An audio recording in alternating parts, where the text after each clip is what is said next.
তাপমাত্রা বাড়ছে বলে তো আমরা সবকিছু বন্ধ করে বসে থাকতে পারছি না। বেশিরভাগ প্রতিষ্ঠানে ফ্যান আছে, কিন্তু অনেক সময় বিদ্যুৎ থাকে না। আমরা যে শিখন সময় পাই অন্যান্য দেশের তুলনায় এটা কম।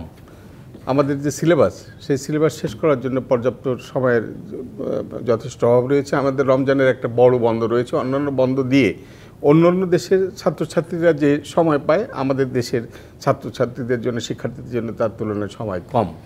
এখন তাপমাত্রা বৃদ্ধি অবশ্যই একটা বড় সংকট, এবং নতুন করে এই সংকট উদ্ভূত হয়েছে এবং হচ্ছে। কিন্তু প্রশ্ন হলো যে আজকে যে তাপমাত্রা বৃদ্ধি হয়েছে সেটা ঠিক আগামী দিনে শেষ হয়ে যাবে এমনটা কিন্তু আমরা বলতে পারছি না।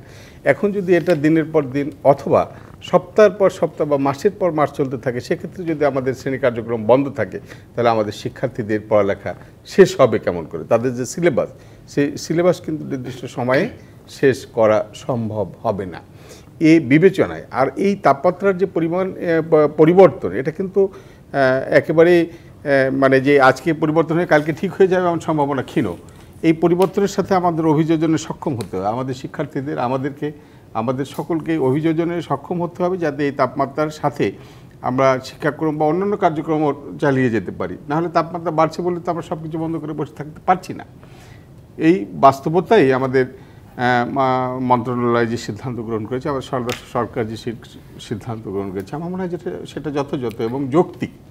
স্যার, যে বিষয়টি আসলে হচ্ছে এখন নিশ্চয়ই যে পাঠ্যক্রম তাদের শেষ করতে হবে, এই কারণে করা দরকার, কিন্তু মনে হচ্ছে যে টানা একটা বড় বন্ধের মধ্যে দিয়ে শিক্ষার্থীরা যাচ্ছে, কিন্তু এক মাসের যে বন্ধটা, 1 মাস 5 দিন বা 7 দিনের যে বন্ধটা ছিল, সেটা স্বাভাবিক ক্যালেন্ডারেই, শিক্ষাক্রমের ক্যালেন্ডারেই আছে, শিক্ষা ক্যালেন্ডারেই আছে যে ওই বন্ধটা থাকে।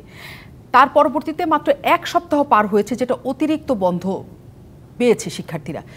1 সপ্তাহ বন্ধ বা 2 সপ্তাহ বন্ধ খুব বেশি কি পাঠ্যক্রমে জটিল পরিস্থিতি তৈরি করে? এটা 1 সপ্তাহ 2 সপ্তাহ বন্ধ অবশ্যই পাঠ্যক্রম শেষ করায় জটিলতা তৈরি করবে। তবে তার সাথে একটা ব্যাপার, যে 1 সপ্তাহ বা 2 সপ্তাহ পরেই যে সব শেষ হয়ে ঠিক হয়ে যাবে এমনটা কিন্তু আমরা আশা করতে পারছি না।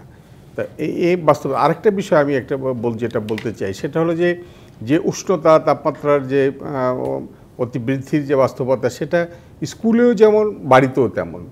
আমার ছেলেমেয়েরা যখন বাসায় থাকছে, সেখানেও বিশেষ করে আমরা ঢাকা শহরে আমাদের ছেলেমেয়েরা বা অনেকের ছেলেমেয়েরা যারা এসির নিচে থাকে তাদের ক্ষেত্র ভিন্ন, কিন্তু বাস্তবতা হচ্ছে যে সারা দেশে যেসব ছেলেমেয়েরা এসির বাইরে থাকে, গ্রামের বেশিরভাগ ছেলেমেয়েরা টিনের ঘরে থাকে।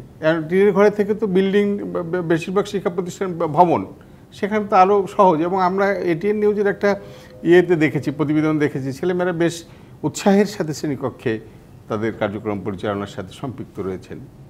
এখন নিশ্চয়ই যে বাসায় যে গরম, স্কুলেও তো সেই গরম, কিন্তু যখন 6-7 ঘন্টা একটা স্কুলে কাটানো হয় এবং নির্ধারিত বেঞ্চে আমাকে বসে থাকতে হবে বেঞ্চে, তখন ওই গরমটা কতখানি তার লাগবে বা কী অবস্থা হবে সেটা একটা বড় প্রশ্ন। যেমন তার চেয়েও বড় প্রশ্ন, আমাদের বেশিরভাগ শিক্ষা প্রতিষ্ঠানে ফ্যানটাও নাই, এসি তো অনেক দূরের কথা। বেশিরভাগ শিক্ষা প্রতিষ্ঠানে ফ্যান নাই, ব্যাপারটা এখন কিন্তু সেরকম শুধু রাজধানী শহর বা বিভাগীয় শহরে না স্যার, গ্রামে বা শিক্ষা প্রতিষ্ঠানগুলোতে যেগুলো আছে আপনি যে দেখবেন যে বেশিরভাগ প্রতিষ্ঠানেই কিন্তু আমার মনে হয় আপনার সাথে একটু সংশোধনী দিচ্ছি, বেশিরভাগ প্রতিষ্ঠানে ফ্যান আছে, কিন্তু অনেক সময় বিদ্যুৎ থাকে না। হ্যাঁ, বিদ্যুৎ তো থাকে না, ফ্যানের ব্যাপারটা অল্প সংখ্যক প্রতিষ্ঠানে এখন নেই, এবং বড় ধরনের লোডশেডিং এর ভিতর দিয়েও যাচ্ছে। এই মানে অবস্থাটা গরমের জন্য লোডশেডিংও হয় ওই সময়। হ্যাঁ, এটা আমাদের সমস্যা। তবে এই ক্ষেত্রে আমাদের নির্দেশনা আছে, আমাদের সরকারের নির্দেশনা আছে যে আমরা এই উষ্ণতাকে মোকাবেলা করার জন্য ছেলেমেয়েদের সাথে, শিক্ষার্থীদের সাথে যে পানি রাখা অথবা অন্যান্য যেসব বিষয়, আমরা গরমের বিশেষ করে রৌদ্রের ভেতরে যেসব এক্সট্রা কারিকুলাম অথবা অ্যাসেম্বলি, এসব বিষয় কিন্তু বন্ধ করা হয়েছে। এসব বন্ধ করে শ্রেণীকক্ষের ভেতরে শ্রেণী কার্যক্রম, সিলেবাস শেষ করার যে প্রক্রিয়া, সেটা আমরা করতে বলেছি। এবং আমরা এর সাথে সাথে কিছু নির্দেশনাও শিক্ষা প্রতিষ্ঠান সমূহকে দেওয়া হয়েছে, যাতে ছেলেমেয়েরা এই গরমের ভেতরে কমফোর্ট ফিল করতে পারে।